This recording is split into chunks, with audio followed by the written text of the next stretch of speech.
प्रदेश के चुनावी बिसात पर चल रहे सियासी दाव में आपका स्वागत है। मेरे साथ मौजूद हैं श्री बाबूलाल गौर, वरिष्ठ मंत्री हैं शिवराज सरकार में, पूर्व मुख्यमंत्री हैं। एक जमाना था जब इन्हें बुलडोजर लाल के नाम से जाना जाता था, क्योंकि इनके बुलडोजरों ने भोपाल का अतिक्रमण साफ कर दिया था। और हम इस वक्त मौजूद हैं गौर साहब के भोपाल स्थित सरकारी बंगले पर। गौर साहब, जितनी पैठ आपकी बीजेपी में है उससे ज्यादा गहरी और अच्छी पैठ आपकी कांग्रेस में भी है। मतलब नेता प्रतिपक्ष जो हैं अजय सिंह, उनसे जब पूछा जाता है आपके बारे में तो वो कहते हैं बाबूलाल गौर गौर नहीं है, गॉड है, भगवान है। अरे क्या वजह है इस करिश्मे की? क्या राज है इस करिश्मे का? नहीं, कोई राज नहीं है। हम राजनीति को एक प्रकार का शत्रु भाव नहीं रखते। राजनीति में, राजनीति के अंदर हम भी कभी प्रतिपक्ष में थे, तो हमने ये बातें अर्जुन सिंह साहब से और इसके पहले श्यामाचरण जी से, उनके व्यवहार से सीखी है कि राजनीति में अपना अपना रोल अलग अलग होता है। कभी हम सरकार के प्रतिनिधि होते हैं, कभी विरोधी पक्ष होते हैं। तो हमको जैसे एक अदालत में वकील होता है, कभी वादी का होता है, कभी प्रतिवादी का होता है, अपना रोल वहीं तक सीमित रखना है। द्वेष भाव से कोई काम नहीं करना चाहिए। और मैं रामायण के इस पंक्ति को और दोहे को मानता हूँ कि निर्मल मन जन मोहि अति भावा। भगवान राम कह रहे हैं, निर्मल मन जन मोहि अति भावा, मोहि छल कपट छिद्र न भावा। हे हनुमान, तुम ऐसे ही हमारे भक्त हो कि तुम्हारा निर्मल मन है। लेकिन गौर साहब, मध्य प्रदेश की राजनीति में, खासतौर से बीजेपी में, रामायण से ज्यादा महाभारत छाया रहता है। आप सबसे ज्यादा वोटों से जीतते हैं, लेकिन पिछले 2 चुनाव में टिकट के लिए सबसे ज्यादा मेहनत भी आप ही को करनी पड़ती है। इस बार क्या उम्मीद है? राजनीति का स्वभाव है ये। राजनीति के अंदर उसका स्वभाव प्रतिस्पर्धा है, भक्ति में प्रतिस्पर्धा नहीं होती। राजनीति में कृष्ण की युक्ति चलती है और भक्ति में राम का विचार। लेकिन ये बड़ी अजीब विडंबना है, सबसे ज्यादा वोटों से आप जीतते हैं लेकिन टिकट में भी मेहनत ही उतनी। लंबे समय तक राजनीति में ठहरना एक प्रकार की युक्ति भी है और एक प्रकार की भक्ति भी है। ये आप 83 साल के हो गए हैं, 83 साल के हो गए हैं। शायद इसी वजह से ये कयास लगाए जा रहे थे कि आपकी बहू, जो कि भोपाल की महापौर है, वो चुनाव लड़ेंगी। उनको भी मौका मिला तो वो भी लड़ेंगी और मैं भी लड़ूंगा। दोनों ही लड़ेंगे? दोनों लड़ेंगे। पार्टी को तो विचार करना है, लेकिन मेरा टिकट उनके आधार पर तय होगा।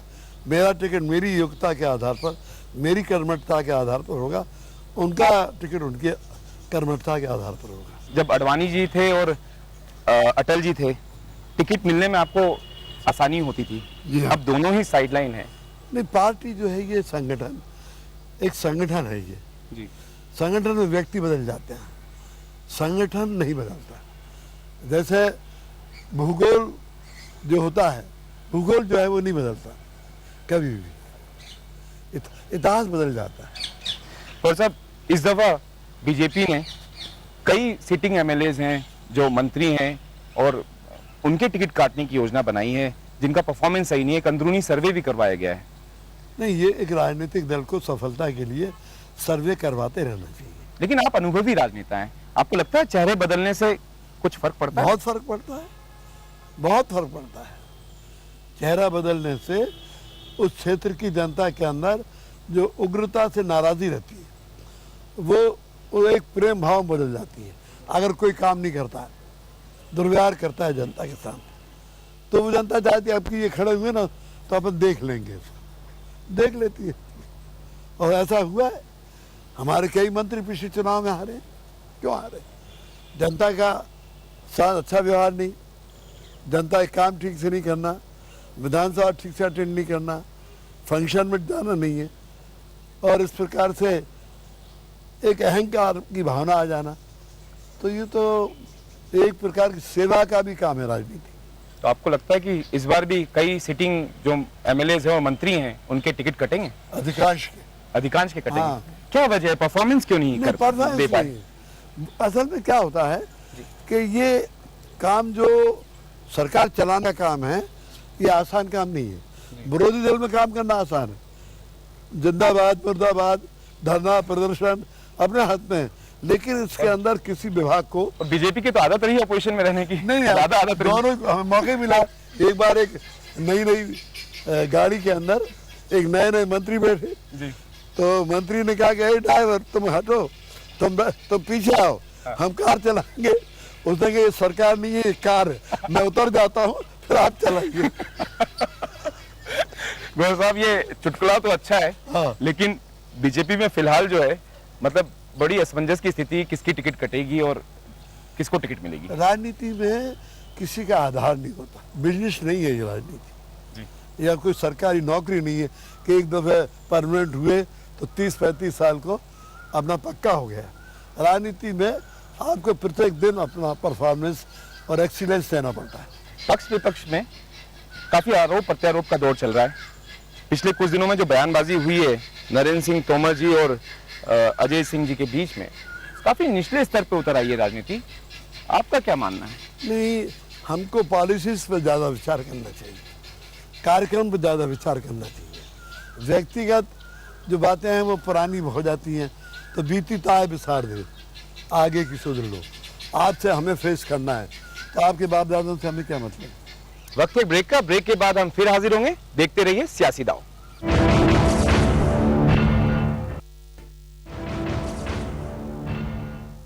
ब्रेक के बाद आपका स्वागत है। आप देख रहे हैं सियासी दाव, ईटीवी की खास पेशकश। हम बात कर रहे हैं वरिष्ठ मंत्री बाबूलाल गौर जी से।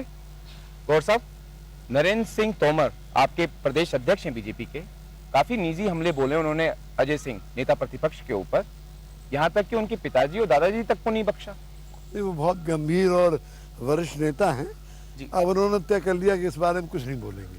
ये तो अजय सिंह जी ने तय किया, लेकिन नहीं, उन्होंने तय किया, मेरा ये तोमर जी ने तय किया। हाँ, कि अब नहीं बोलेंगे, जो बोल दिया अब नहीं बोलेंगे। क्या उन्हें अपनी गलती का एहसास हुआ? हो सकता है, मेरी कोई बातचीत नहीं हुई, लेकिन जो पेपर में पढ़ा और पेपर में पढ़ने के बाद मीडिया के और समाचार के मित्रों ने पूछा कि इसके बारे में आपने जो कहा है वो क्या उचित है, तो उन्होंने कहा ये बात अब मैं नहीं करूँगा। तो पार्टी में तो आपके अपने मित्रों से तो बातचीत हुई होगी इस बारे में कि, ये होती है, लेकिन ये बात बताने की नहीं है। लेकिन ये बात कंफर्म है कि वो अब इस बारे में बयान इस बात में मौन रहेंगे इस बात में। तो फिलहाल मतलब जो आरोप प्रत्यारोप का दौर चल रहा था वो खत्म हो जाएगा, क्योंकि मध्य प्रदेश की राजनीति हमेशा उस संबंध में राहुल भैया को विचार करना है। अगर उनकी तरफ से तीर छोड़े जाएंगे, राजनीति में जवाब दिया जाएगा। जवाब दिया जाएगा। वन वे ट्रैफिक नहीं है राजनीति। गौर साहब, बात करें अगर हम राष्ट्रीय स्तर पे बीजेपी की राजनीति की, बीजेपी की राजनीति जो है वो नरेंद्र मोदी के इर्द गिर्द घूम रही है और अडवाणी जी साइडलाइन हो गए। क्या असर पड़ेगा मध्य प्रदेश की राजनीति पर? अडवाणी जी को कोई साइड लाइन नहीं कर सकता। एक जिम्मेदारी दी है नरेंद्र मोदी साहब को कि वो चीफ इलेक्शन के इंचार्ज रहेंगे, प्रचार के, और प्रचार करने के लिए पूरा देश में घूमेंगे।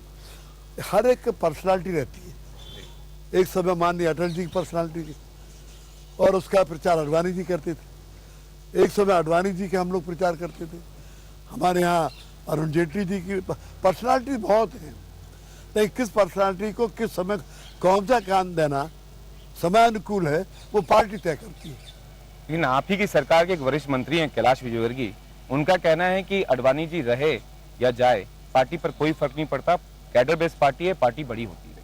नहीं, मैं इस तथ्य को स्वीकार नहीं करता। अडवाणी जी का एक पर्सनालिटी है। पिछले 50 साल से उन्होंने पार्टी को जीरो से हीरो तक बनाने का काम किया है।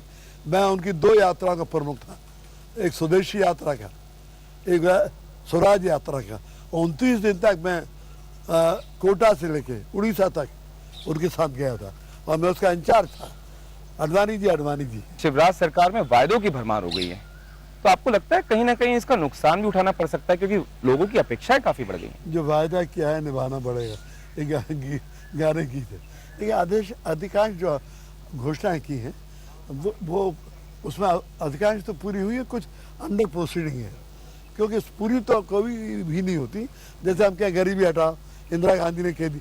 जैसे अटल ज्योति अभियान है, जहां शिवराज जी जाते हैं वहां बत्ती गोल हो जाती है। नहीं, ऐसा नहीं, मौसम की वजह से। मौसम भी ठीक नहीं। आप मौसम को दोष दे रहे हैं, लेकिन पूरे प्रदेश में अरे हर पहले जगह तो बत्ती गुल थी, अटक योजना बोल रहे हैं लोग उसको। नहीं, पहले बत्ती गुल थी दिग्विजय सिंह की, अब चमक आ गई है। और चमक में कोई कमी होगी तो हम उसको दूर करेंगे। लेकिन आपको ये नहीं लगता कि अपेक्षाएं लोगों की काफी बढ़ गई है? अपेक्षा बढ़ना चाहिए। अगर अपेक्षा नहीं बढ़ेगी तो सरकार का तो ये चुनौती भी तो है सरकार की। चुनौती भी है, लेकिन चुनौती के अंदर हम सफल होंगे और सरकार हमारी बनेगी तीसरी बार भी तीसरी बार नहीं। चाहे तो इसके लिए कोई शब्द लगा दे। गौर साहब, सियासी दाव से बातचीत के लिए धन्यवाद। Thank you. ये थे श्री बाबूलाल गौर, वरिष्ठ मंत्री शिवराज सरकार में। चुनावी बिसात पर कौन सी नेता चलेगा अब सियासत की कौन सी चाल, आप फिर देखिए मेरे साथ सियासी दाव।